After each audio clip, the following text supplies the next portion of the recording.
¿Cuál era el gran logro?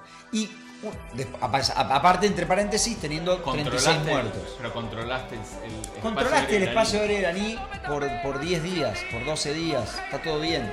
Pero más allá de eso... No es menor. No, pero... no, sí, yo te voy a decir por qué yo creo que es menor. A ver.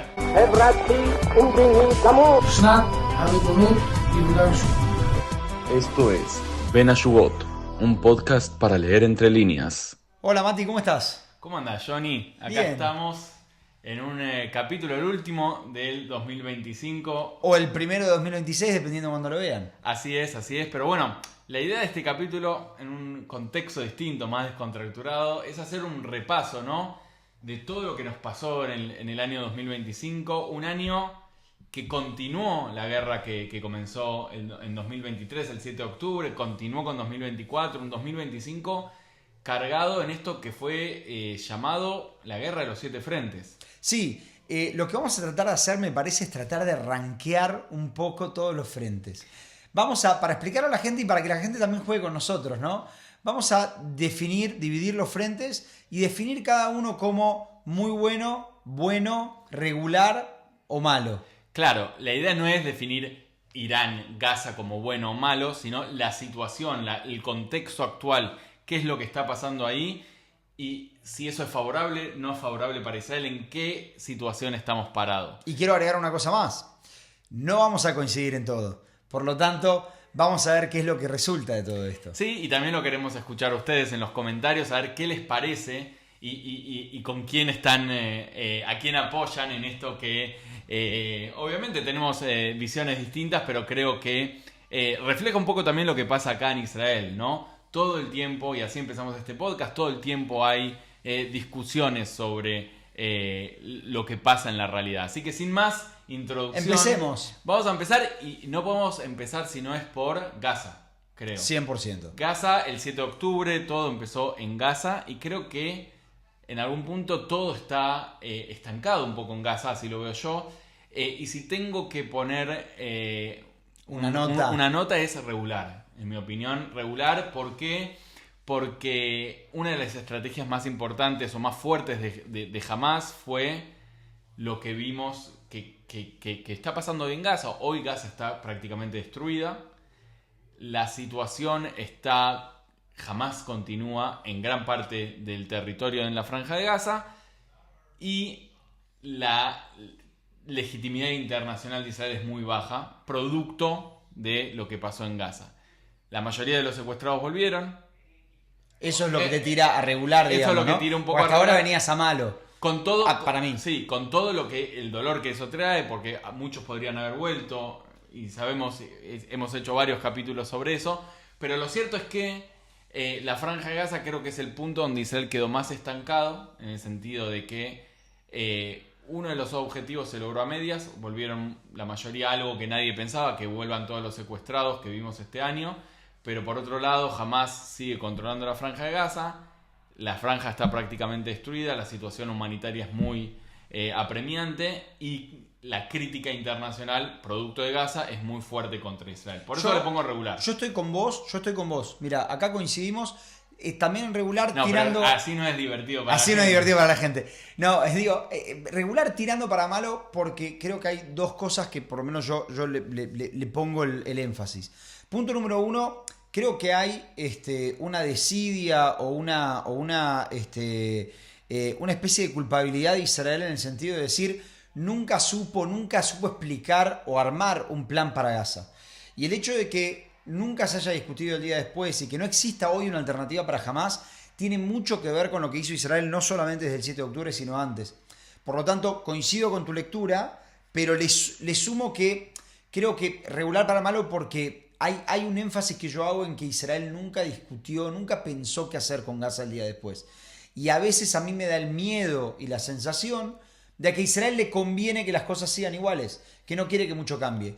Y en la segunda cuestión que marco, que me parece importante también marcar, pero insisto, coincido con tu lectura en esta, es que creo que Israel cae en la trampa de Hamás. Creo que el plan de Hamás se termina casi que llevando a cabo a la perfección. Hay un punto donde hay una pérdida muy, muy importante de Hamás, que es que hoy en día la franja está dividida en dos e Israel controla parte de la franja, pero como vos decías, no pierde la soberanía y la crítica internacional está puesta contra Israel por la cuestión humanitaria. Y la causa palestina es trending topic, es uno de los principales temas de agenda internacional. Exactamente, y lo vamos a hablar cuando hablemos de Cisjordania. Sí, y un punto que te quería sumar es, el otro día estuve en un briefing, en una reunión informativa, sí. La gente entenderá. Que dio Eyal Hulata, ex asesor de seguridad nacional en el gobierno de Bennett y Lapid. Y él decía algo muy interesante, decía, que para mí es una situación que es el huevo o la gallina, porque decía, Israel tiene que ofrecer una alternativa en la Franja de Gaza, pero nadie está dispuesto a entrar para pelear con Hamas. Entonces creo que ahí se da una situación muy compleja en donde, por un lado, claramente Israel no aprueba el ingreso de la autoridad palestina, por ejemplo, como una alternativa, pero nadie está dispuesto a eliminar a Hamas. Y ahí dice Netanyahu, si no lo hace la comunidad internacional, lo haremos nosotros, algo de lo cual yo dudo, porque si en 2 años no se logró, no sé por qué se porque habría de lograrse. Claro. Pero bueno, eso está por ver. Coincidimos ahí en regular, para mí regular para malo, regular. Pero creo que coincidimos ahí. Sí, vamos al segundo. Si te parece al segundo, que es, vamos al frente norte. Frente norte, Siria y Líbano. Siria y Líbano, que estamos hablando de 2 países distintos, 2 realidades totalmente distintas. Empecemos por ahí con Siria.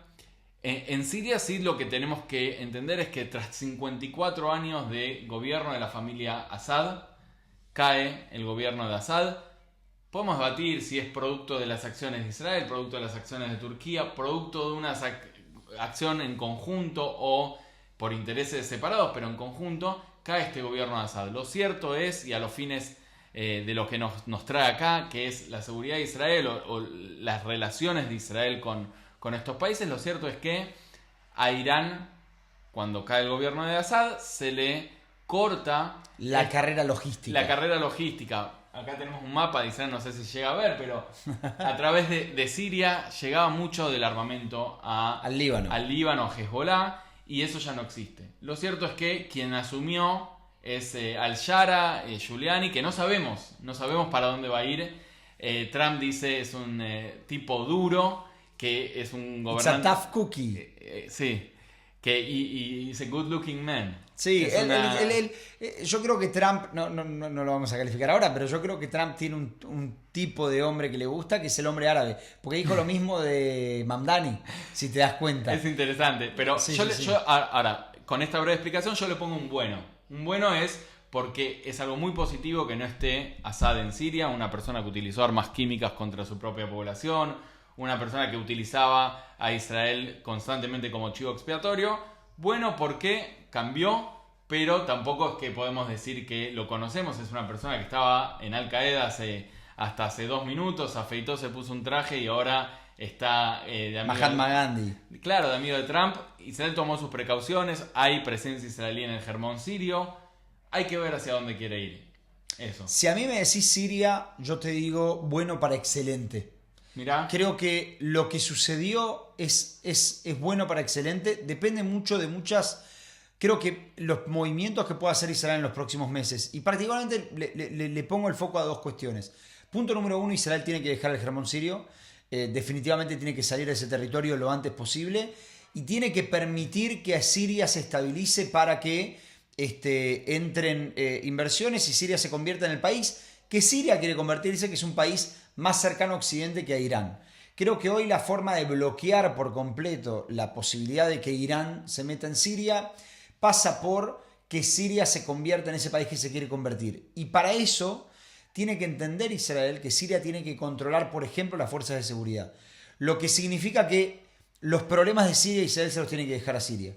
Entiendo que eso puede generar cierta desconfianza, particularmente de Al-Julani, pero creo que si Israel deja los problemas de Siria en Siria, con los aprietos que tiene hoy Siria, la situación puede pasar de buena para excelente. Yo creo que es interesante el análisis que haces, y hay analistas también que dicen que Israel está sobre reaccionando en Siria. No sé si lo diría de esa manera, sobre reaccionando o no. Lo cierto es que no se sabe hacia dónde quiere ir Siria, y yo creo que la presencia israelí en el territorio del Hermón sirio, para mí carta de negociación que tiene Israel para poder negociar con el gobierno de Siria un acuerdo de seguridad. No estamos hablando de paz, no estamos hablando de definición definitiva de fronteras, porque sabemos que Siria sigue con el reclamo del Golán sirio, que Israel lo anexó y que Israel es parte del territorio israelí, y así lo reconoce Estados Unidos también, pero yo creo que esa es una carta de negociación. Hay que ver cómo lo utiliza Israel. Yo no creo que ahí vayan a haber asentamientos israelíes. Yo nunca diría nunca con este gobierno. Es verdad que es un gobierno que está a punto de ir a elecciones, pero lo que sí voy a decir es, hay un signo de pregunta que yo tengo. O sea, el bueno para excelente lo califico de ahora. Ahora, de acá a un futuro, y yo insisto, creo que este futuro es inmediato, por eso digo, para mí Israel se tiene que retirar y tiene que dejar que Siria se maneje, los problemas de Siria los resuelva Siria y la comunidad internacional. Yo no sé si coincido en que no se sabe a dónde puede ir Siria. Yo creo que sí hay un punto de que Siria quiere ir hacia Trump, hacia Occidente. Hay que ver si se le permite. Ahora, el punto que yo pongo en interrogante es qué va a pasar con Turquía, con la influencia turca en Siria. Todavía no la tengo muy clara y por eso hoy lo califico bueno para excelente. Creo que Israel tiene que ocuparse de rearmar la relación con Turquía o ver hacia dónde va esa cuestión con Siria. Turquía lo dejamos para después. Para otro capítulo, si se quiere, porque también es una cuestión... Pero es un signo de pregunta en Siria. Sí. Después Líbano, vamos con Líbano. Líbano, tenemos una situación en donde Israel ha diezmado, impactado fuertemente toda la capacidad militar de Hezbollah. Hassan Nasrallah, que atormentó a israelíes y a judíos en todo el mundo, con gran responsabilidad en varios ataques terroristas antisemitas en Latinoamérica, involucramiento también en el atentado de la AMIA. Hassan Nasrallah hoy ya no está entre nosotros, gran parte de la cúpula militar de Hezbollah no está. Yo lo pondría en un bueno para regular. ¿Por qué digo bueno para regular? Porque había un deadline que es el 31 de diciembre, que era el que habían puesto Occidente junto con Estados Unidos e Israel para que el gobierno libanés desarme a Hezbollah, algo que no está sucediendo del todo y que no podemos confiar en que definitivamente suceda. Entonces es bueno, ¿por qué? Porque Hezbollah está muy diezmado, o sea, la capacidad disuadido, la capacidad militar no es la misma que tenía el 7 de octubre, pero lo cierto es que no sabemos identificar dónde está parado el gobierno libanés y si realmente puede hacerle frente a Hezbollah, que es prácticamente un ejército mucho más fuerte que el ejército libanés. Yo creo que coincido con... yo creo que es regular. Creo que Israel definitivamente sí descabezó a Hezbollah y está Hezbollah en algún punto golpeado. No sé si disuadido, pero está golpeado. Creo que hay que entender que mucho del arsenal militar que tenía Hezbollah sigue intacto. Más allá de que Nasrallah no esté, el arsenal está. Por lo tanto, creo que ahí la actividad no se terminó. Me parece que se llegó a un alto el fuego un tanto abrupto, casi como en Gaza. En Gaza se anunciaron operaciones que luego no se hicieron. En el Líbano más o menos también. Y lo marco como regular porque como en Gaza no entiendo qué quiere Israel de ese lugar.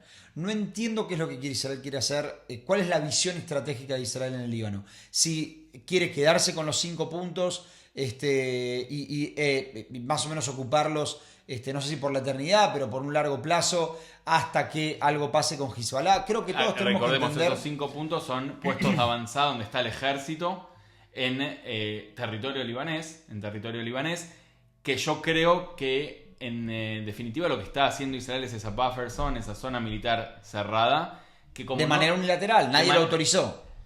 Pero lo como cual es interesante. Pero como no confía en Joseph Aoun, el presidente, o en las fuerzas de los cascos azules de las Naciones Unidas, entonces está ahí. Yo creo que algo que vemos en Líbano y en Siria es cómo Israel toma la iniciativa de manera unilateral muchas veces. ¿Por qué? Porque no confío ni en la comunidad internacional ni en quien está del otro lado.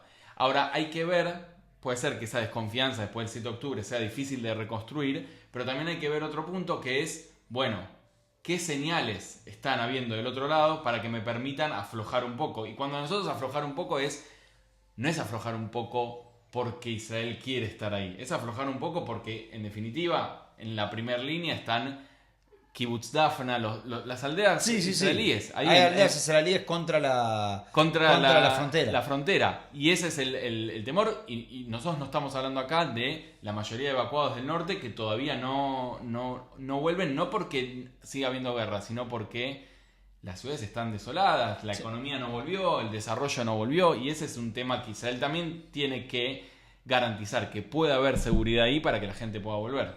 Hasta ahora venimos coincidiendo y venimos con notas bastante altas. Ahí va. Ahora creo que va a empezar el problema. ¿Vamos con Cisjordania ahora? Vamos con Cisjordania. Vamos, todo tuyo. Cisjordania, lo meto también con la cuestión palestinos, digamos, y todo esto. Mi nota es malo para malísimo, directamente. Israel en el último tiempo directamente violó o rompió todos los acuerdos que tenía. Las desconexiones que había habido las dejó. Se empezaron a autorizar de manera masiva nuevos asentamientos, puestos de avanzada por doquier, que van en contra de la ley internacional.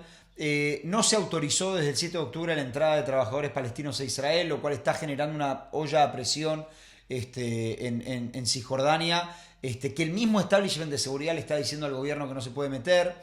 Discursos que me parece que, como nosotros calificamos antisemita,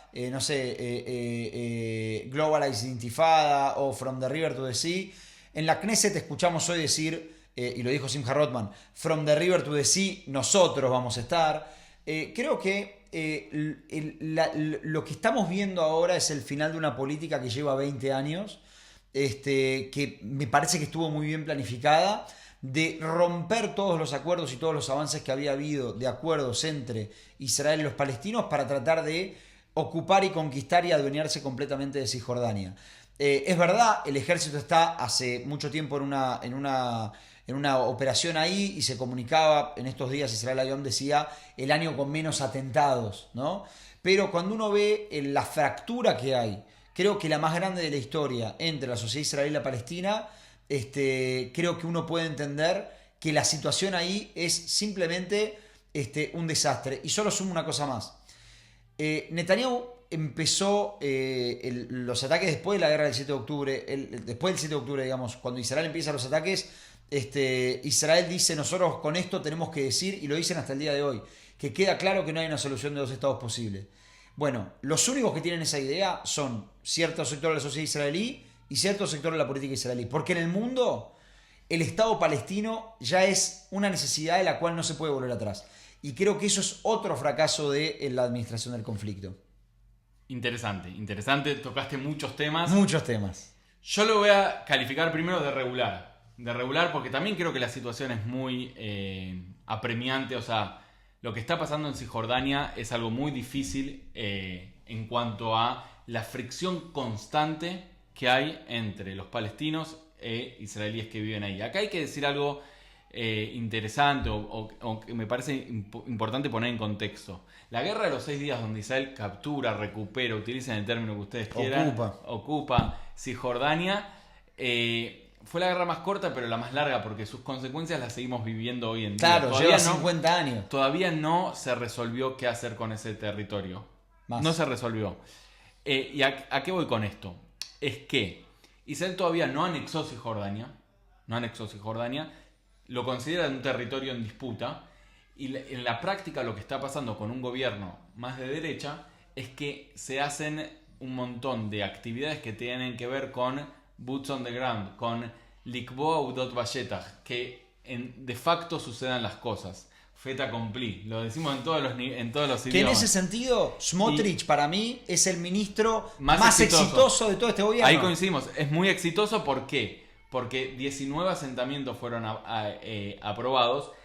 Y 19 la semana pasada.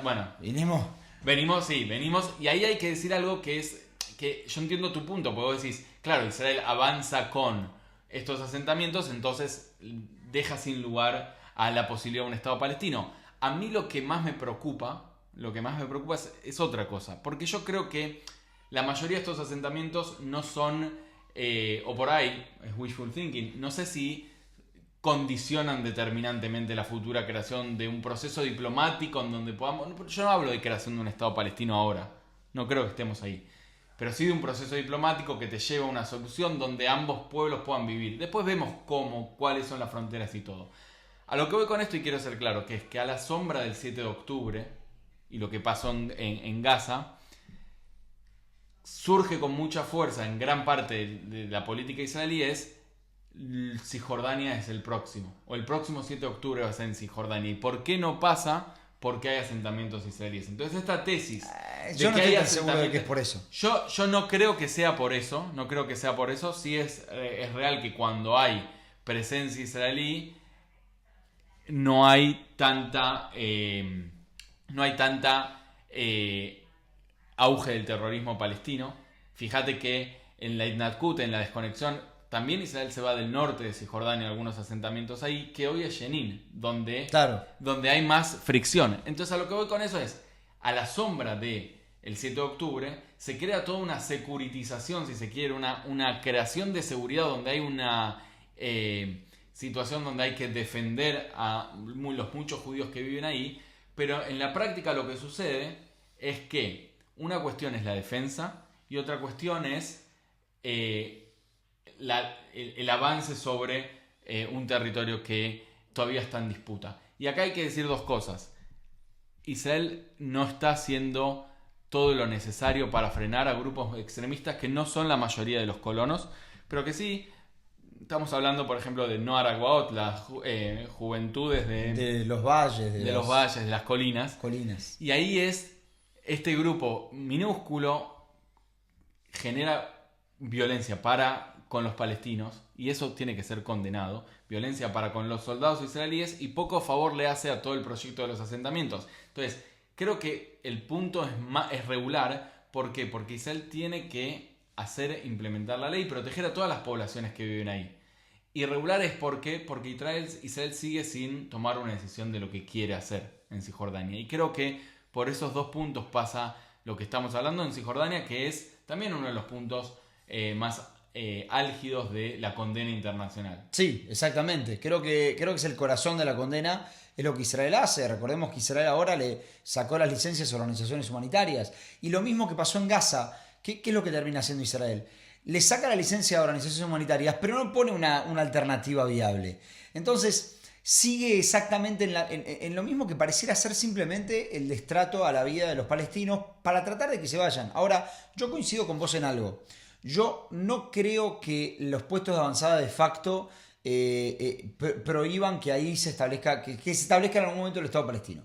Coincido con vos en eso, pero creo que muestra una actitud del gobierno de decir, acá estoy yo. Un patoterismo inmaduro, que a mí no me gusta. Sí, bueno, pero pasa por el tipo de gobierno que está hoy en día. Y también por eso digo que Smotrich es el tipo más exitoso. Smotrich es una persona que claramente lo dice abiertamente. Dice, la anexión de Cisjordania es la respuesta que tenemos que dar a el reconocimiento del Estado palestino. Claro. Y ahí creo que ese es el punto donde otro tipo de gobierno más moderado, más de centro o quizás no tan extremo puede tener otras políticas. Pero hay que ver qué va a pasar en las elecciones. Hay que ver qué va a pasar ahora en las elecciones que supuestamente son en octubre, si no antes. Sí, hay que ver si la Knesset no se disuelve antes. Recordemos que tiene que pasar el presupuesto. En otro momento hablaremos del tema. Sí.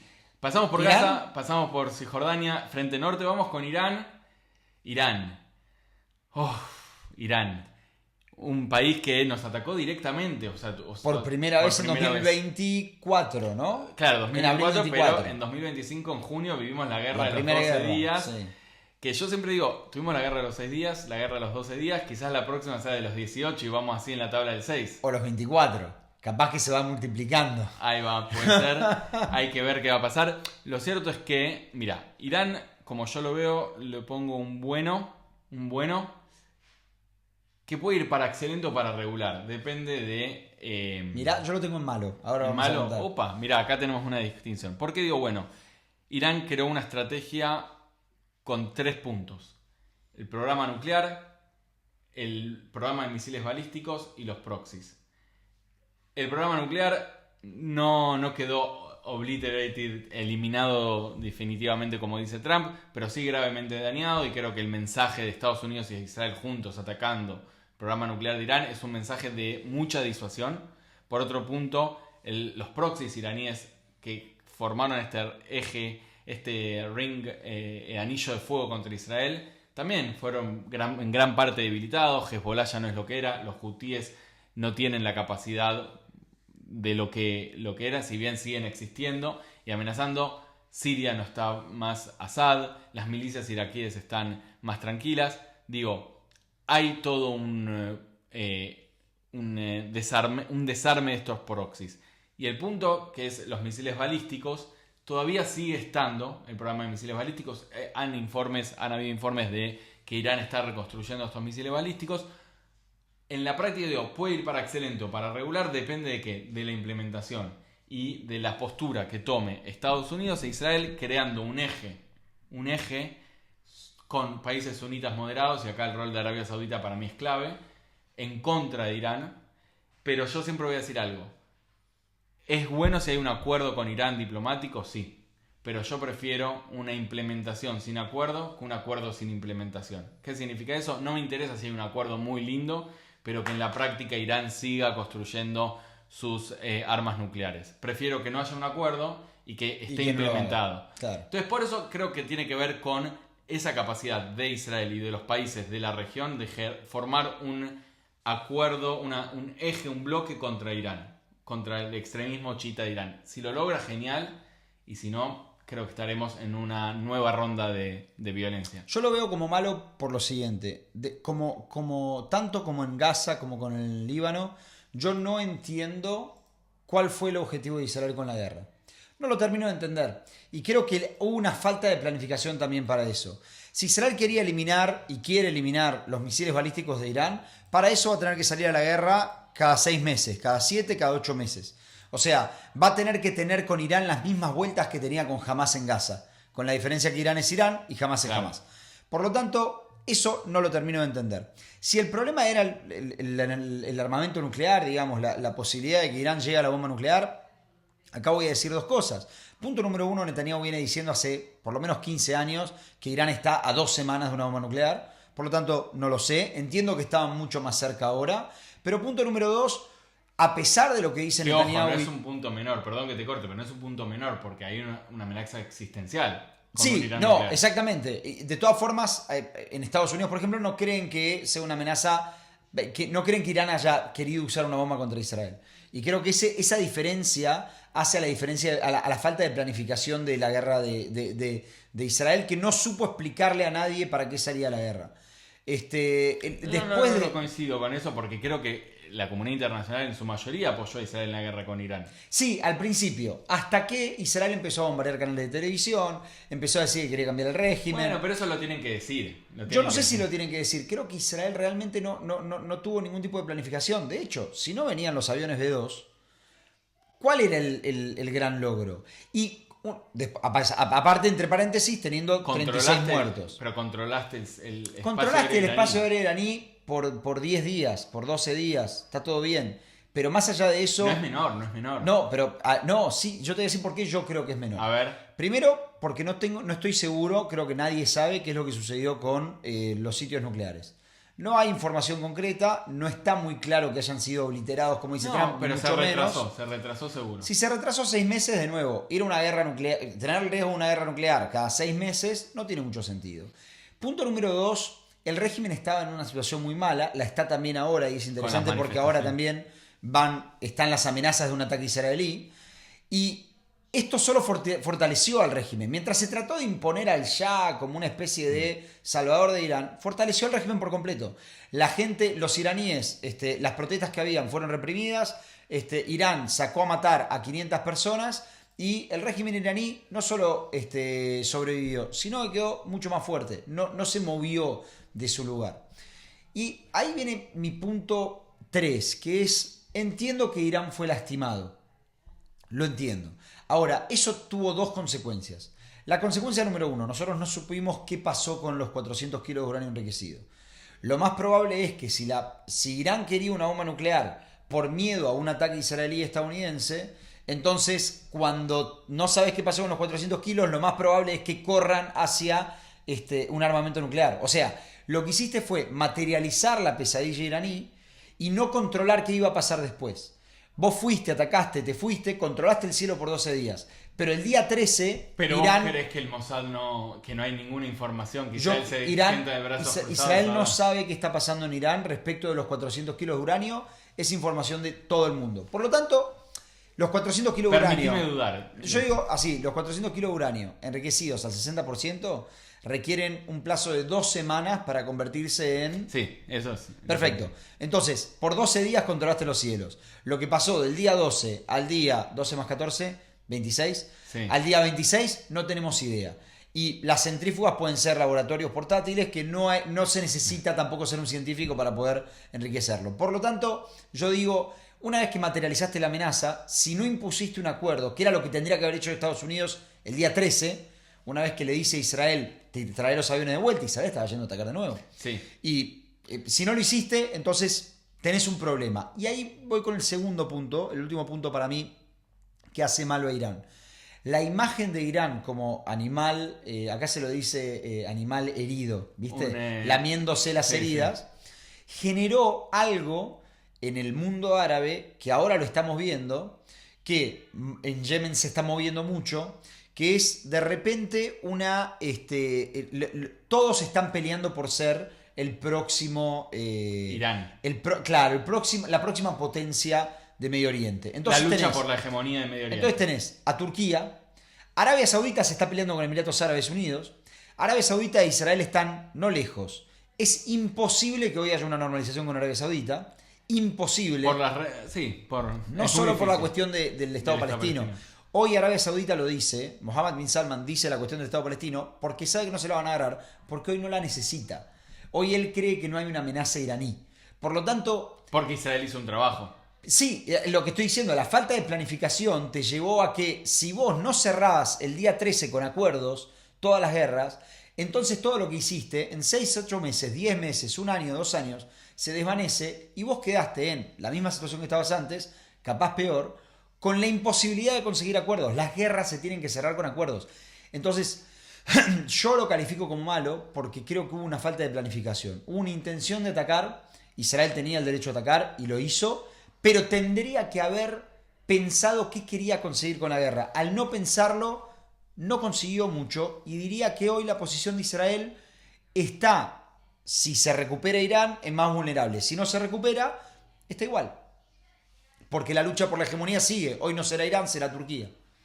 Bueno, creo que por ahí pasa, es lo que yo decía, la construcción de este eje regional que pueda contrarrestar esta fuerza iraní. Hoy no está. Nadie Hoy no está está. interesado. Pero por eso Se están peleando entre ellos. Por eso lo digo de bueno a regular o excelente, depende de si se logra en Medio Oriente crear esta coalición contra Irán y contra la amenaza de estos puntos más extremistas, que pasa, en mi opinión, por Egipto, por Emiratos Árabes, por Arabia Saudita y con toda esta complejidad que tiene. Pasamos por casi todos todos los frentes. ¿Qué opinan ustedes? Los leemos, los escuchamos, pero sí me parece que para cerrar y también como para cerrar este año que fue un año muy difícil, tenemos algo especial. De acá tenemos un whisky que tiene un origen muy particular. Tiene una historia. Es el single de Be'eri, en este sentido. Kibbutz Be'eri, por si alguien... El Kibbutz Be'eri, poco después de la masacre del 7 de octubre, Haim Yelin, que es argentino. Ha hablado en nuestro programa de radio varias veces. Podemos hablar con él. Sobreviviente de Be'eri, ex jefe del Consejo Regional de ahí de Eshkol. Él se reunió con otros miembros del Whisky Club de Be'eri.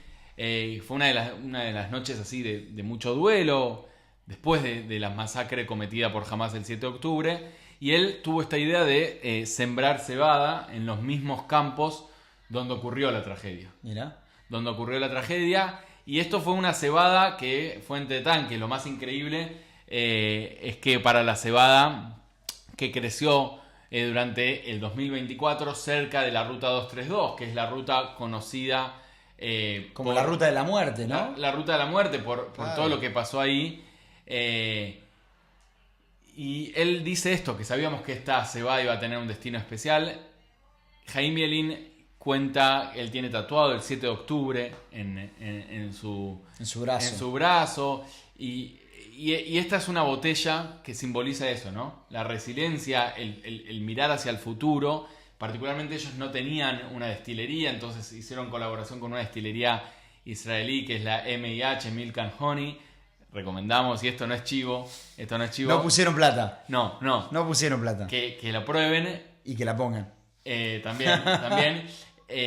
Y este es el whisky que simboliza el volver a empezar, el volver a sembrar, el volver a recomponer. Un Israel que está herido también. Por nosotros hablamos mucho de todos estos países de Medio Oriente, pero... Sí, Israel también está muy herido. Está herido, que todavía hay un trauma que sigue existiendo en la sociedad y que creo que por ahí pasa este deseo de muchos de volver a sembrar, de volver a cosechar, de volver a florecer estos campos. Sí. Brindamos simplemente, Mati, por un excelente 2026. Sí. Sin guerras y con soluciones. Ahí va, sin guerras, con soluciones, que tengamos tranquilidad y que... Es difícil pedir tranquilidad en un año político, voy a decir, en Ahí un va, año electoral. Sí, en un año electoral, pero que podamos sí encontrar estos puntos de acuerdo dentro y puntos de consenso en la sociedad israelí, creo, para transformar, y esto que decimos siempre, los logros militares en estrategia diplomática a largo plazo para el bienestar de Israel y el bienestar de todos los vecinos en una región que está caracterizada por la guerra, Medio Oriente, pero que desde acá sí deseamos un poco de tranquilidad y de paz. Salud, Mati. Lejaim. Salud a todos Cheers. nuestros oyentes.